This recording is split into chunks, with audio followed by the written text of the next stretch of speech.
that they voted for me over McKinley is just jaw dropping.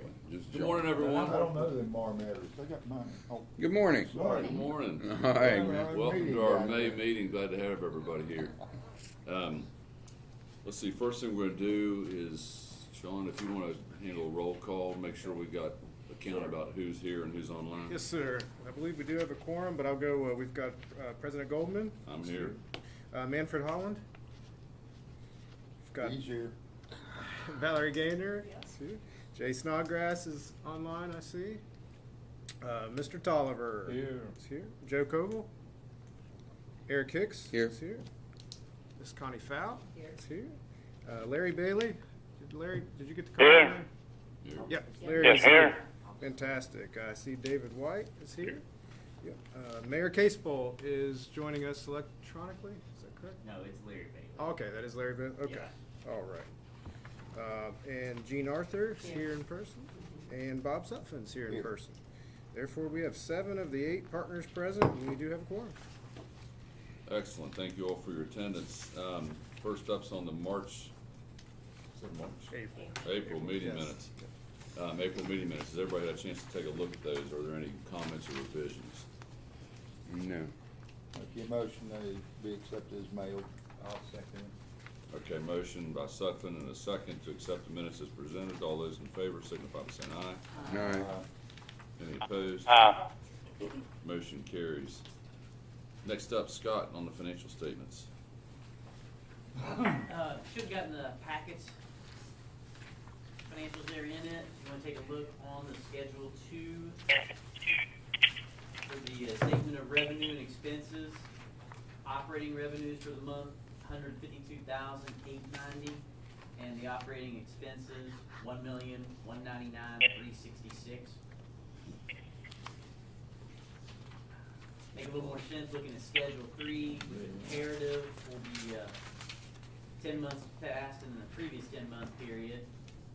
Operating revenues, $1,395,242, compared to the previous year's $1,460,334. And then on the operating expense side, current period was $11,166,777, compared to the previous $11,282,816.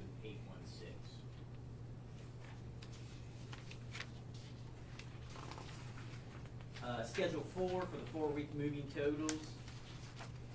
Revenue has increased in the previous period, however ridership has decreased. And most of those we had talked about before, when we see the numbers with the Paratransit with the cap, regular rides for it and with the SOAR, it does increase the dollar amount, especially the SOAR money, which is included in there, but it's not as significant there on that ridership number. Average on the fare box revenue there on 4B. If we look, since the COVID back in March of 2020, you're just under that 18,000 is the average for a week. We're just, barely over those numbers for the most of the weeks there in April and May. Okay, almost 20,000 in 18, 17, 18. So it's not increasing up at all, but it's holding steady. Actual on 4C for the fare box ridership numbers for April just past 87,510 was the total, compared to the previous April's 91,630. So the actual counts are about 4,000 down, just under 5%.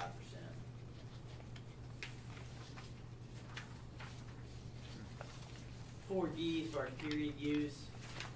On a pass, percentage of revenue from a day pass that's the bulk of our stuff there, that's 68%, and the usage is hold steady 2.5 times per pass. Statistically, there on Schedule 5, passengers a day about 3284 compared to the previous April of 3605, and for the month 84,841 compared to the previous 94,094. And lastly, on Schedule 6 for the excess levy receipts, For the month of May, with everything that's come in, it's about 278,000. So for the year, it's right at a 4% decrease from where we were previous year. Sorry. That's all on financials, unless anybody has any questions.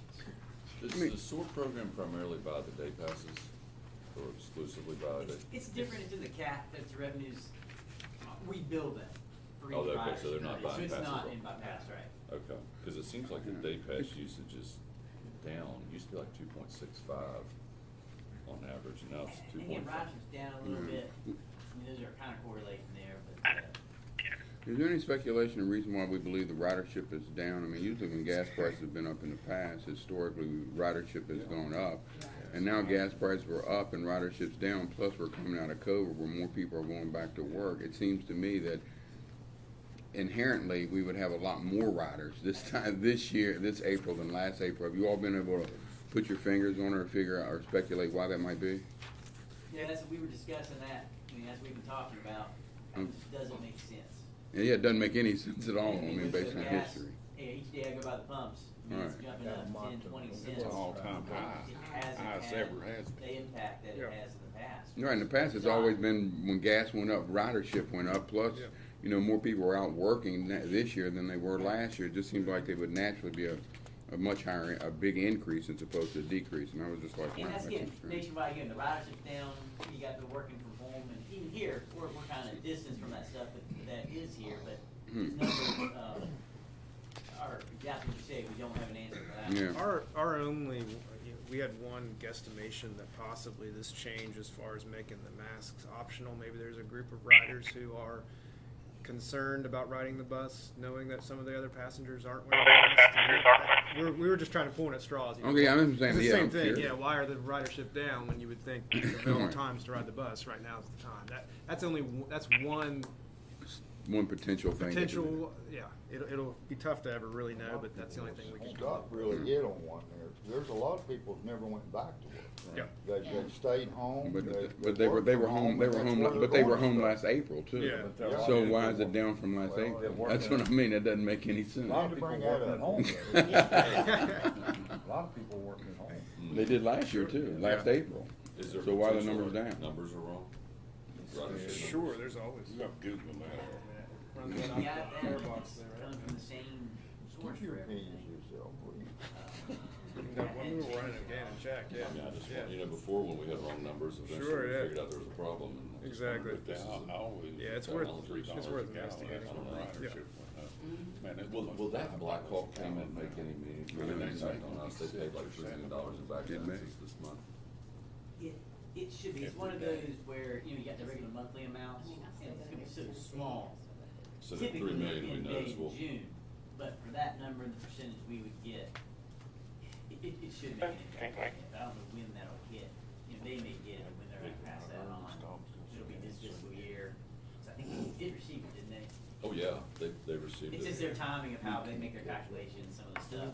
Also, if they get it in May, we don't get it in June. Right, they do some calculations on their side, verifying some things. Okay. And, I would assume at least a month turnover. May come in at the end, they may wanna try to get it done on their books to make it clean, Mhm. but they may have something else to look at with it, before we get it, but it would probably, Yeah. get us back up, because again, what we normally receive in June is. As far as advertising, I was just wondering, it seems like we've done, I mean, maybe it's just we're advertising where I watch and listen more, but has there been a big uptick in the amount that we have spent or advertising that we're doing, about KRT? Yeah, I mean, two parts of that, I mean, with the levy itself, yeah, we didn't really push the levy, but we got our name out there. Right. And we knew that was gonna happen, so last year at budget time, we increased the amounts to be able to make that push. And when we get into budget stuff later, kinda wanna continue that, Mhm. because again, it's one of those things, we don't wanna just do stuff for the levy, we wanna make sure Right. people are aware of us. And there's gonna be some price issues in the state with some levies, some other stuff, we still wanna make that presence known. But yeah, we did make an emphasis and. Okay, well, I mean, it's It's good to worked be- simply We also- because yeah. I've seen a lot more ads or just, Yeah. you know, of late. And I think Mike Hay, we did a great job working with Michael to make sure we targeted those ad buys correctly, making Okay. sure we got in front of the right people, and I've heard the same feedback, which has been great. Yeah, they're In the great, car, on I the mean, radio, yeah, the yeah. advertising's been great. One for the airport, did we pay for that or did the airport pay for Where KRT is gonna start doing something with. Yeah, right now it's, hotels or yeah, something right now it's a at the pilot, airport. it's a pilot project that they're gonna look at the ridership from the airport and then, and make us even there. But I mean, did they do that advertisement or did KRT do that? Well, there was no payment for that. We just we hosted an event up there, and so the news came up and covered it. So okay, that's okay. that was another thing you noticed was we tried to have as many, we call them earned media events. Okay, So gotcha. leading up to the levy, you hopefully saw KRT everywhere, and that was on purpose. We wanted to have as many events as we could, that, you know, because we can't go out So and we just didn't say, have hey, to for pay the for it. levy, but Okay, exactly, gotcha. yes, That's yes. what the commercial Yeah, if the too. media is covering you, then that's fantastic. If the news wasn't there, it didn't happen, right? And you So- said that was gonna kind of be like Uber running from the airport instead of having to rent those vehicles and stuff Mhm. up there. So I guess a good idea. Yes, ma'am. Thank you. Any other financial questions for Scott? And we'll have a wrap up on the levy here when we get to old business, maybe. Sure. It didn't make it on the agenda, Yeah, but that needs to yeah, be discussed. yeah. So I guess we're on to item 5, any invoices in We do- excess of yep. 5,000? We do not have any invoices in excess of 5,000 this Okay, month. well, let's roll into 6. Yep. We'll go into the insurance report, and I want to put you all at ease. We have not had a mass exodus of leadership, but Kara, Chris, and Travis are all in California currently. They're going through they're at the Gillig headquarters where they're manufacturing our next round of buses and having some meetings there. I think it's really important to get the folks who are from start to finish involved with the process to actually see it in action. So that's where, you know, Kara's first time out there. We're appreciative of that, and Jacob's out on travel himself. So I will cover the insurance report. There are no new additions to this. We still see there from January and February we had a couple of incidents, but nothing has popped onto our form here. I'll be happy to switch over to the CAT operations report. You'll see there that the one big number that sticks out to us is that the sewer receipts have dropped. We've seen months of that really just flying up tremendously. The reasoning for this is the treatment center ended their Sunday operations. So last month we were hovering around $50,000 in sewer receipts, and this month we dropped down to $41,000. They dropped a day of service. But interestingly, we still had, as far as total passengers, our numbers were almost equivalent to last month, which means that individuals who are utilizing the CAT service outside of sewer is improving also. So that's a good problem to have as that pushes forward. You want to just go ahead and cover the levy right now while we're... Yeah. So to cover the levy, we were really excited. I think the total results were about 79.8% in support of the levy.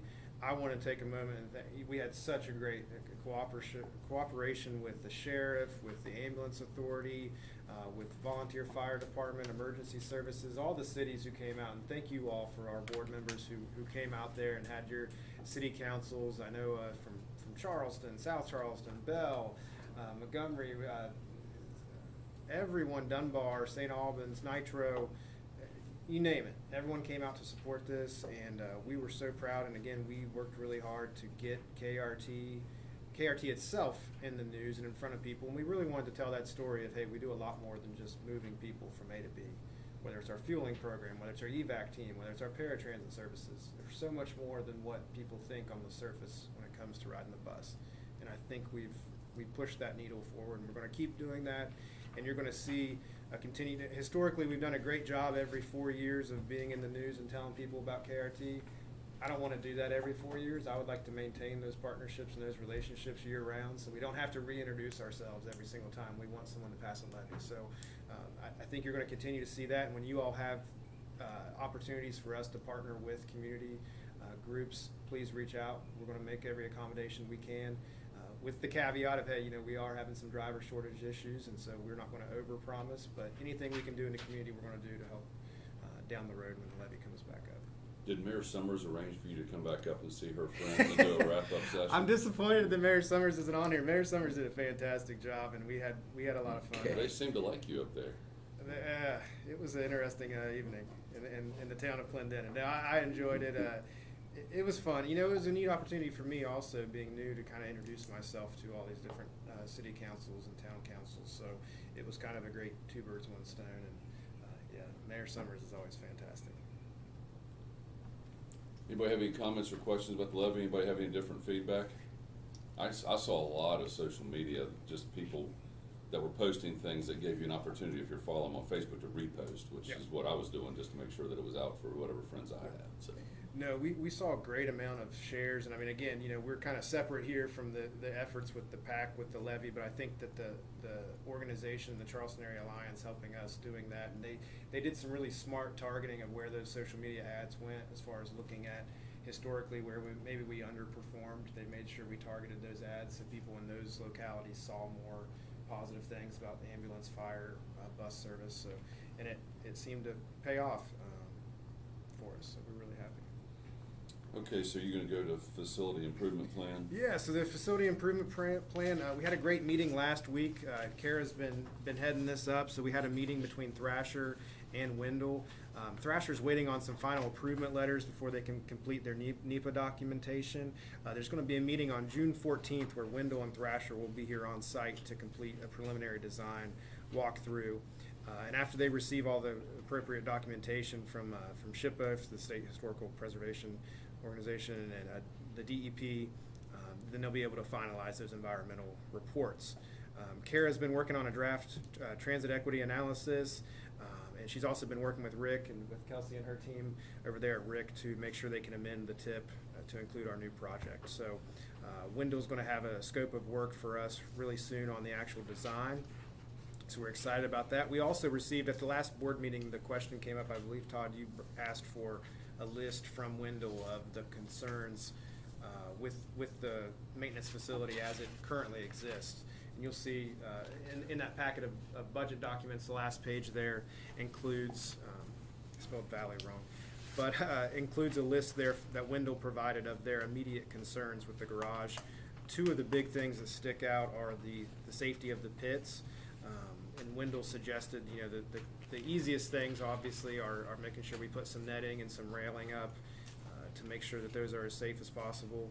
And the big thing is the ventilation, making sure that we're able to get those fumes out of the garage. Now, one positive thing is as we get into warmer weather, the garage likes to keep those doors open, which really, really helps with the ventilation. But we also have to make sure we step up to have continuous fans running, getting those fumes and getting those gases out of those pits and out of the areas that maintenance is working in. Okay, so we got a list, what's going on now? Yeah, and so we received this list a day ago. What we're gonna do when Chris gets back in from California next week, we're gonna go through this list and obviously knock out the things that are just really easy to do. And then it's looking at what can we, some of these as far as the updates to the HVAC, et cetera, those are some really high dollar projects that we have to weigh the pros and cons of, hey, if we're gonna be in this building short term, do we invest this much funds to actually do these changes? Or can we, I don't wanna say put a Band-Aid on it, but by increasing our fans, by increasing the ventilation, can we temporarily solve these problems? That's what we're gonna brainstorm on and try to make as many of the immediate repairs that we can. Things like the GFCI receptacles, et cetera, those are easy. Lighting, et cetera, vehicle exhaust. As you go through this list, some of these things are pretty easy and can pretty quickly be changed, but when it comes to the HVAC system itself, that's a big lift for us, especially if we're looking at potentially moving to a new building. Right, so you think by next meeting that Chris would have a timeline that we're gonna tackle these Yes. task orders in a certain time frame so that Yes. we'll know? Mm-hmm.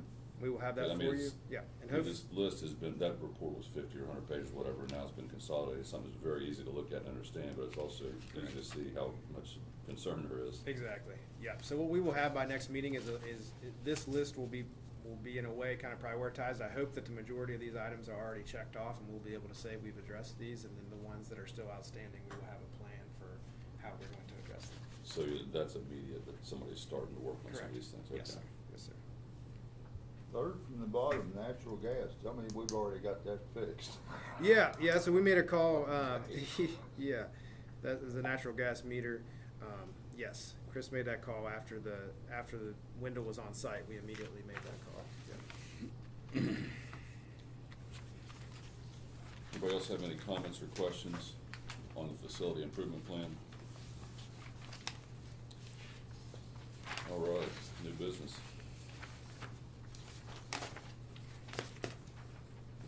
Scott's gonna handle handle this. This is gonna be our fiscal year 2023 operating capital budget discussion. I appreciate the members of our board who got together on Cinco de Mayo to sit down and have a working lunch and talk about this, and Scott's now gonna prepare some of the feedback from that meeting. First you get it up. I'm gonna try every time we'll have it up here, then you should have the hard copy there in front of you as well. We have the group together. I mean, we've got, a couple hundred different line items on the GL, and what you guys see here is kind of the condensed version. Where we've got it in specific for the categories. Most of these are related to, we do our annual reporting with NTD. It's made me log in to Adobe every time I. Okay, I'll get you. Yeah.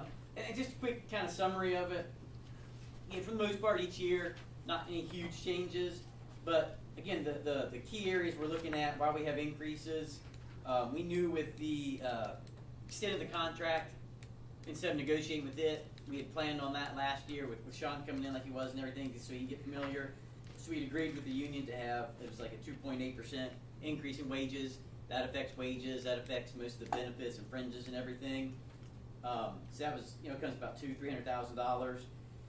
We want to put an emphasis on the in the garage and cleaning. When we look at some of these numbers, when you see maintenance, that includes, most of that's labor for both of the mechanics and cleaners. But we added about 4 new cleaner positions. We don't quite have all those filled, but putting an emphasis on how we clean the buses. We're going to change that format and everything. So again, with labor and stuff like that, those are about, within fringes and all, you're about $250,000 more.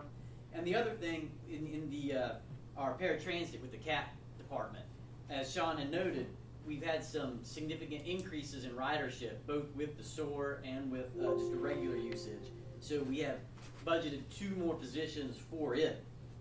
Another one that came through, PEIA, the state had tried to, through their process, do an increase, and it didn't get passed there, but PEIA took it upon themselves knowing they're going to have to make some increases, because those rates, they've kept them pretty much frozen the past 4 or 5 years.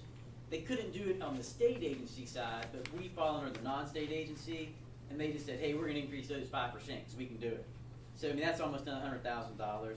And then with the cost of just parts in general, getting stuff, supplies and everything, it's another $1,500, $100,000. So we're about $800,000 budget higher than what we were last budget. And that's what makes up most of those numbers. When we go through these, we'll see it. That's a quick summary of it.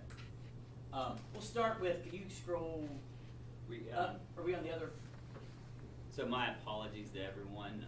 We're trying to get into a login. Oh, it's a different one. Okay. Yeah. So Sean's out there talking to Travis right now to get this fixed. Well, as everybody's got the sheets in front of them, if we can start, so we'll keep moving. I think the first page at the top, it has the operating revenues. So we'll take a look at the revenue information. Again, passenger revenue, when we look at our monthly reports and everything, we're not going to hit what we thought we had anticipated last year. Ridership hadn't made that increase. The paratransit has made significant increase, but it's a small percentage of what we have. So again, we just got a slight increase from, another thing, I'll go back, if you will look, the first column there is what we budgeted last year. The next column is our actual numbers through March, because I don't have April done yet. We were doing all this, and then I've estimated the last 3 months, just annualizing it. And then the next one just shows a comparison for the proposed budgets, and then the 4th column there is what we're proposing the budget to be. Charters, they've gone down so significantly, we kind of don't budget anything for them. They do trickle in some, so I mean, we had a little bit of activity. We'll probably have a little activity this year, but it's not going to be anything worth budgeting. Advertising, we're locked into that contract. Each year it goes up just a couple $1,000, so we have that $40,000. We know what the contract was. And then the non-transportation revenue, we took a big hit this year. That's what we talked about in the budget meeting. We're going to, investment committee. The money's just kind of sitting there right now because Truist just was doing nothing with it, and we didn't lose anything. But again, just getting a basic interest on what we have in there, and we know money being obligated, not obligated, how long it's going to take before we have to get to it. We will address that during this year, and we should be able to get that number, an increase with it. So we're close to what we budgeted, but we're gonna be way over, you know, what should have came in for this year. Then going down the next section for the operating expenses. I mean, this is general, just operations. That's typically gonna be your labor, all the fringes, and then, same thing with the, and you got a slight increase there at 4%, where again, we knew we had the, contract wages going up and everything. The vehicle maintenance, if you look, it's a 13% increase, but that's going back to what I said, hey, we're gonna have more cleaners, hire 4 more than what we had planned on from last year. So that was the bulk of why that is going up. And then the non-vehicle maintenance percentage is high, but the dollar amount is just about 30,000 up from what it was this year. But just the constant costs coming in, getting supplies, taking care of everything, and maintenance with computers, technology, those keep escalating. And then G&A is just held pretty steady where it's at. So again, that's what I was saying, if we budgeted about 14.6 million there in operations, last year we budgeted about 13.8, that 800,000 increase. Again, we broke down in the beginning what made that up. Other big number, if you look down the bottom of this page on non-operating income, we typically, from the federal money coming in, it's about 3.5 million. Or it's really, excuse me, in the past it's about 2.5 million. And there's a lot of criteria that there's like 5 different things, but it's your population, your ridership, all that goes into how it's factored out, and that's what FTA, how they allocate the money to us. But again, last couple of years we've had that COVID money. This past year, if you look, it was $7.4 million. Well, that was a 1-year shot. This year, what they've done, instead of that 2.5 million we typically get, they said, hey, we're going to get about $1 million more a year for the next 5 years. So that's why we got 3.5 million down there for the non-operating money coming in on the federal side. You got a little bit more we could have with some capital, but again, 3.5 is more than the 2.5 we've had traditionally in the past, but it's a huge drop off from last year's 7.4. And then on the local money with the levy revenue, with the rates that got passed, if nothing changes, you know, the state stuff, there's some uncertainty out here for this next year, but everything had gotten passed. Those rates came in, we looked at those numbers, what they projected the county have coming in, you know, a slight increase, and our numbers are down from the previous year, but again, from what we had budgeted for, it is a slight increase, and we kept the number conservative, so that's even lower than what the county said the money will be coming in, that 8.3 million. Any questions on that side of it right there? If you want to flip over then to the next, where you at? You go, we all Kurt, back up one then maybe, or this is still more of the expenses. Is there a third page? Go to the top. Go to the top one then, I guess. That one got flipped, I think. Keep going. One more. One more. Yeah. And this is another way to look at the expenses. This breaks down instead of the our 4 NTD categories of operations, vehicle maintenance, non-vehicle maintenance, and general administrative. This kind of shows you more of labor, fringes, and services. We won't go through every line item here, but again, if you look there on the percentages here on the right, I'm just kind of hits the ones that are highlight the large ones. And that 18% jumps out at you. But again, that's maintenance. That's where we got 4 new cleaners coming in. That's what's making up most of that. And you're going to have like 5-6% increase because of the 3% contract. That's just on the wage part. But when you add the benefits section of that, what's on top of that, all those increases for the year are going to be between that 5 and that 6%. Fringes, nothing really changes there. Unemployment, again, it's a large percentage. That 60% jumps at you, but it's a small dollar amount. But with the COVID, they had given us a credit this past year. We won't see that one again. But guessing for it, we usually go with about 10,000, usually about right. Workers' comp, it was a decrease, which usually isn't the case, but they use a modification, a factor, kind of a 5-year rolling average, and the 1 year that dropped off was a really bad year for us, so we know that rate should be going down quite a bit. We don't have that number in for certain what it is, but again, with that one number going off that 1 year, it's going to decrease it. Sick pay, the only big jump there is when Doug and Mick had retired last year, they had quite a few hours accrued, and we paid those out. We had budgeted for them last year, but it's gonna be a big jump from, you know, what it was last year, that expense, to what it is this year. Advertising, going back to what we talked about earlier, Eric, hey, we had budgeted, you know, 90,000 last year, which was higher than we had done in the past. We're budgeting 125, just knowing we wanna do a couple, and the other thing I was gonna mention, we were talking about earlier too, it's not really advertising, but it's also part of that with the, you know, our HR with our drivers, trying to get more drivers and all that. Kind of blend those together, the advertising, to try to get the employment numbers up. But we get a good vibe here, you know, if people see that, it gets our name out there, and we anticipate doing quite a bit of that here, especially summer's month where we've lost a couple more drivers. Professional and technical, you know, we anticipate probably legal going down a little bit next year because we don't have the levy. We don't have that massive thing for the union dues checkoff list, where we had to do a lot of things behind the scenes that it got through kind of by the skin of its teeth, but it took everybody to do that. But you know, we don't see those. We don't have any grievances out there right now known, so we wouldn't anticipate those costs being as high as what they have been. And that temporary help, small number, but I mean a large percentage.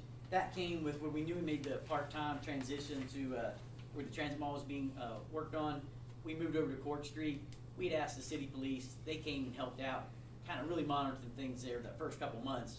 But once people kind of got the handle of everything, we were able to decrease that. We didn't, you know, use up nearly. We only spent half of what we had planned on because people did a good job. Drivers did a good job. Everybody did well making that transition.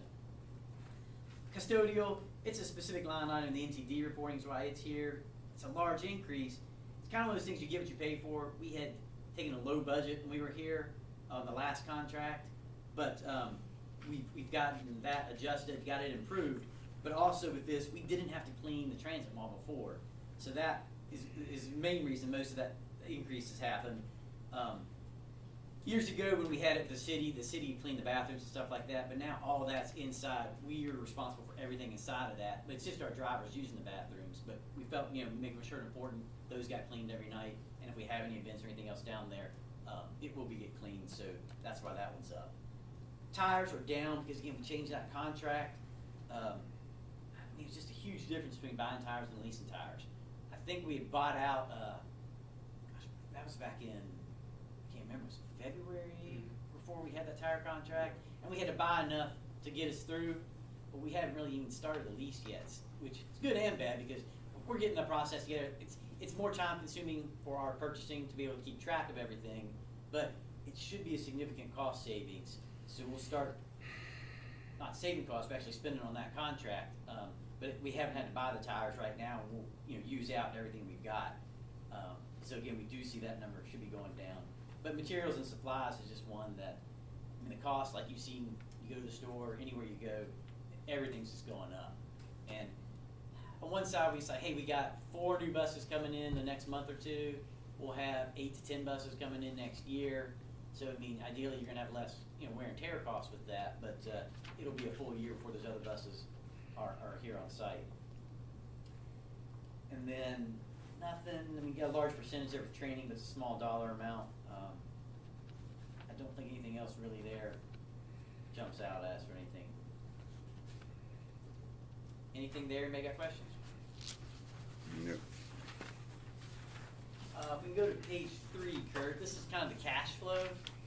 Kind of accumulates everything. The $5.2 million is what we had at the beginning of July this year in non-obligated cash money. So it was kind of what's actually in the operating account, and then what we have in our trust account reserve that we don't have tied up to anything in the capital reserves for projects like the transit mall for buses or anything like that. And then it's just taking the numbers then from what we think we're gonna come in for this year. You know, we've got the 9 months was definitely, the other 3 was an estimate, but those are the totals for it.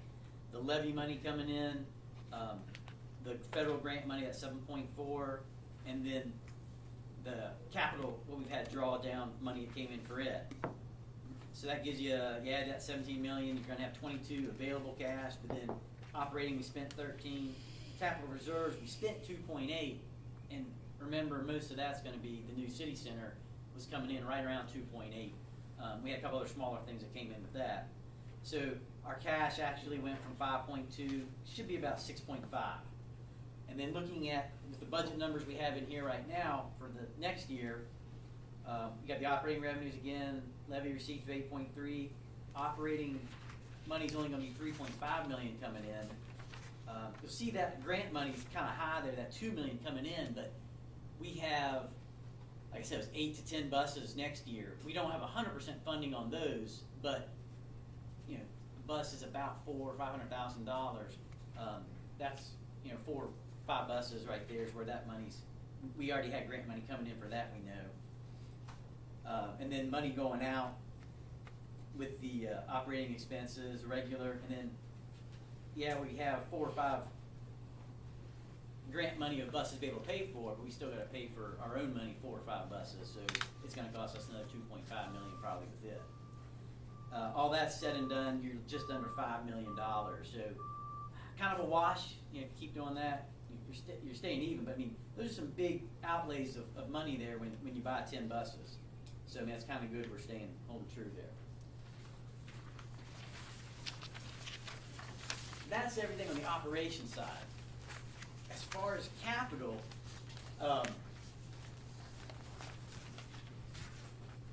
the first one is just we have the fueling sites there at Bell and Nitro. We know we always gonna have some little things with it, so we try to keep money available to make those adjustments as needed. The vehicles, like I said, we know in this year we're gonna spend that $2 to $3 million in buses, and we'd already accounted for those in the past. But again, this is money that we see is going to be spent this next year.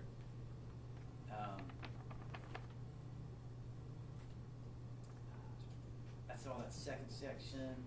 Third section is just the operating money to make sure we have the 3.5 available, so we're not spending it. Is in there. And then we know some vehicles, we got to replace one of the service vehicles, and then for the parts, the truck we've had in there, I think is about 10, 15 years old, but just to get another one to use in there. And I think we mentioned maybe in the when we had the budget committee together, we're getting some estimates on, and we try to stay on top of technology. It's just amazing. I know when we first got here, you had like one server, and we could take care of it ourselves. Now there's like 7 or 8 servers in there. We got 4 or 5 probably on the cloud. Everything's using that, and we back up everything on the server right now. But if it went down, we couldn't operate. So we were getting the estimate for that to be able to actually pull the information up and then to be able to work. If it wasn't here, most of that's going to be on a cloud because it wouldn't make much sense to put that in the transit mall. Because if something happened here, it'd probably knock it out too. And it's going to come in around 100,000 or so to get everything upgraded with it. So we wanted to make sure we got that included in here. We've spoken many times in the past with the AVL, the GPS system on the buses. What we had got kind of has met its useful life purpose. What we had got was actually horrible for what we needed, but we were the first ones in the state to make that step, to have that on the app. I mean, to make the convenience. We know what we need to get. We're still talking to these groups, and we're looking. That's what we'd spent before, about that 1.2 million on it, but they try to knock that cost down, and then they give you the monthly charges for the maintenance fees and everything. So that will cover it. But again, that's what we need though, to know where the buses are, to have the public know where the buses are, and then on below that, the demand response. I mean, it's 2 different levels because that's for the paratransit. If we go to micro service, where we could do more direct routes for non-medical stuff, you would need the software to be able to handle it, and that one is capable of it. And again, these maybe not purchases this next year, but we're close, and that's why we need to make sure we get the approval. I mean, we'll talk about these as we get closer to it, but it's probably going to take a year to implement any of these. So I mean, if we act right now, it's going to take a year before they go into effect. And the other big one, which we had talked about at the last meeting, we're still getting those final things checked off and everything, but the validators. We're due now to buy new fare boxes on the buses. If we continue what we had done in the past, you're buying a $20,000-$25,000 unit, 50 buses, you're over $1 million. We don't bring in the revenue on the buses to really justify that. So that's why we were looking at those validators, where you get one of those on the buses, maybe a couple $1,000s. People can just tap it. It's convenient for the passengers. Like say, I mean, if somebody comes in with a wad of pennies, wet bills, if we can get to the point where they have their fare, they're in a it's a software, fare based, not based. What's that called? But if I got a card, I got the money, I load it on just my card, so I can just tap it. But then I get the benefits of, hey, it knows I rode 2 times today. So instead of us having to do a fare box to configure everything to essentially charge people too much for 2 trips, it's a day pass. It's already built in. It's going to know that, hey, they've ridden this many times in the month, so they're going to be able to get that discount. So it's going to take an education process. We'll make sure our drivers know. We got to make sure we know. But it's to educate the public. And then to have that work out, that number's like the 500,000 there. Yeah, the transponder's going to be nothing. But to have the machines there at the transit mall, at your convenience store, like grocery store, kind of like where you can buy lottery tickets, you can go there and you can reload the cards. You can do it if you had internet at home, but again, we got to look for all of our passengers, the ones that don't have the cash. You go to the convenience stores where people can pay their bills, they can reload the cards then. So ideally, you just come on the bus, you just tap your card, you sit down, and it's going to make a smoother transition, but it's an education, it's a learning process. And then the other huge one we put on, if we weren't putting this one on, the maintenance bill. And the idea is if we can afford to be able to get a new building for the garage, if we can buy the admin, anything, those ballpark numbers around $30 million. Again, to pull it off, we're going to have to get a federal grant that's like one of those 80-20. So it helps us if we can show, when they're doing all this preparation work that Kara's been working on and everything, then they know that grant money is like, wait a second, you already have your 20% match available. It's already obligated. So we want to try to put that in right now so it's available, so if something crazy could happen and we could get a grant next year, we could bump up on the list because they see we're ready for it.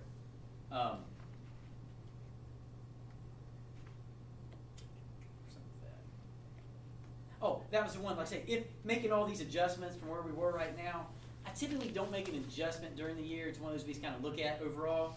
But again, we had almost $3 million of the transit mall we had to spend this year. So this was a perfect year, not making an adjustment for it. You're throwing $6 million in for the facility upgrade. So we're looking at an increase of $3 million. So it's kind of a wash. All the buses we had to buy, all the transit mall stuff. To bump us up to be able to get that $6 million in there is why we need to make a $3 million increase, obligate money there in that capital reserve. I know that was a lot. I kind of rambled as fast as I could, but I hope it made sense. Any questions, discussions, or anything? So if we're only contributing $3 million this year, you reallocated from the capital budget from last year. So if I looked at last year's version, it's going to have things in here that have been... And most of that's going to be transit mall. Because again, it was almost, I think it was 2.5 we had in there. We may have bumped it up to 2.8. But each year you're going to have buses coming in, buses coming out, and you see that.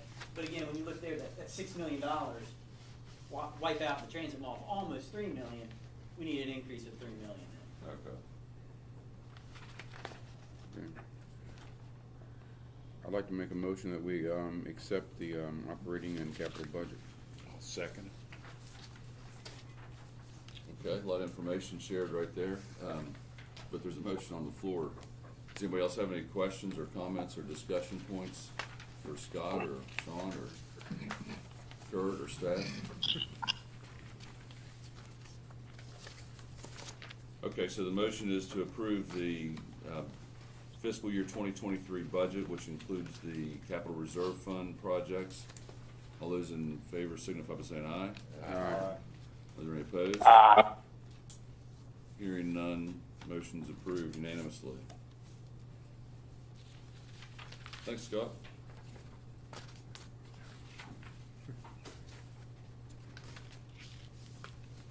So you ready to move on to the paratransit? Yes, so the last item on our agenda this month is the RFP for the paratransit vehicles. So these are our CAT vans. We put out an RFP and we've received 2 submissions. We received them early this week, one from Roar and one from Creative Bus Sales. Chris and Jacob are in the process of reviewing and scoring these submissions.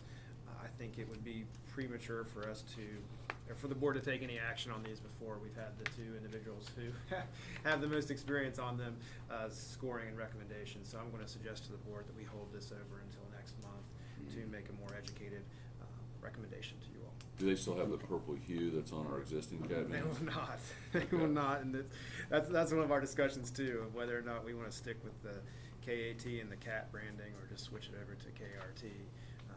People, there's some confusion amongst riders. They think that KAT is its entirely own entity, and as we go out there and try to make sure people know that our paratransit service is part of what we do here at KRT, Okay. there may be an opportunity to change that, but hopefully we won't be stuck with. We saved some money, I think, on the purple. Oh, that was the purpose. Well, we got them months earlier, if not a year earlier. They were I don't for care what another color. agency. Right, I know. And it was about 20, but. If we could But save- they were sold as being Pictures, they were similar. blue. and Hey, if they- we can save money, I'll have rainbow colored paratransit vehicles. I don't care if Do- that. What's the lead, have they given a lead time, or does our keeps RFP getting- mandate something It keeps reasonable? getting pushed back. It seems like the responses from this RFP is more reasonable, but we still We have still have- currently buses. We're still owed, not the CAT, it was the 500, the cutaway buses, and same body for both those. And we don't have those yet, but, you know, we're already bidding these out. But I thought they said within the year. Typically, those have a smaller window. It seemed like the larger, the full-size bus, those had gone up to 2 years at one point, but that was when there was a lot of federal money and a lot of the large cities and Were ordering. major purchases. Yeah. It's back down to just over 12 months, because again, we did the pre-bid while they're out, they're doing two things right now out in San Francisco. They're doing the actual build for the Ford, but while they were out there, they went ahead and we got the pre-build meeting in, so instead of sending people back out for it, and again, those should be coming in, it was less than 12 months. They should be in here definitely by January, February, or so. And do those I mean, who knows where inflation's gonna be, but do those RFPs give us any protection in the event that everything stabilizes or comes down because we get into a recession? Yeah, we're locked in, but we're still looking at something in again, it could be the force majeure, I don't know if they can use that, but the ones we are still waiting for, they kind of indicated that they can't honor that contract, which it could be a higher price, and that's the part where we just got Oh, they're kind of that trying to hit us information. with. Yeah, and that just seemed kind of weird. We just heard that, when they just started to have some talks, they were just curious, they said, you know, we may have to redo this, and we're like. Even though we have a signed contract? Yeah, and that's How just. contract works is what I. Yeah, and that's the one, like I said, we don't know, we haven't encountered that before, and they just had mentioned that before, I think Kara talked to it, one of the reps had said they need to look into it a little bit, so we don't know what that means until we, follow up with them. Okay. But typically, no, you're locked in, that's the whole idea. Right, both parties are, protected. yeah. I'm just thinking, I'm worried that we would be ordering buses at a point in the economic life cycle that's gonna be at the peak. Yeah. I don't know. I did want to share, I received some text pictures, and I'll share them with the board, but, of the bus build going on in California. You notice the green vinyl. Oh, yeah, that's sharp. We went with that decision instead of getting rid of the fabric, and so they're currently building the buses now, so that's our first time actually seeing that, on a bus, so that's exciting. Speaking of the vinyl seats, where do we stand on putting them in our buses here? Yeah, so there was a 10-month, when we made the order, so I think it was 2 months ago, we put in the order. There was a 10-month window of getting those here in person, so it does take some time. So we haven't gotten We anything haven't received done. those yet, no. Once we receive them, it should be a pretty quick turnover. We're gonna take the opportunity when we receive those inserts, when we take out the existing fabric ones, the deep clean behind.